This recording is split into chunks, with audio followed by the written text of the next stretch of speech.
पुणे शिवशाही बस अत्याचार प्रकरणी पुणे आरोपीच्या मोबाईलवरती आलेले कॉल आणि संपर्कातील व्यक्तीची पुणे पोलीस आता चौकशी करतायत। आतापर्यंत 20 जणांची पुणे पोलिसांनी चौकशी केली। आरोपीचं शेवटचं लोकेशन शिरूर आणि दुपारी 3:05 मोबाईल बंद ठेवण्यात आला।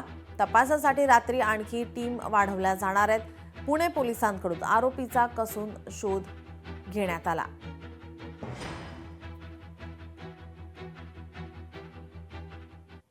त्यांना पूर्ण सूचना देण्यात आलेली की काही करून तो आरोपी सापडला पाहिजे, त्याला पार फाशीची शिक्षा त्या ठिकाणी झाली पाहिजे। तो मुलगा ताब्यात आल्यानंतर सगळ्या गोष्टी त्याच्या संदर्भामधल्या ताबडतोब त्याच्यावर कशी कारवाई करायची, काय करायची, कसं फास्ट ट्रॅक कोर्ट तिथं नेमायचं, तो लवकर कसा केस चालेल ह्याबद्दल सगळी काही खबरदारी मुख्यमंत्री स्वतः घेत आहेत। त्यांनी पण त्याच्यामध्ये लक्ष घातलेलं आहे। त्यांनी पण काय सूचना द्यायच्या त्या दिलेल्या आहेत। सगळ्यांनीच त्या संदर्भामध्ये फार गांभीर्याने गंभीरतेने ही सगळी मॅटर घेतलेली आहे।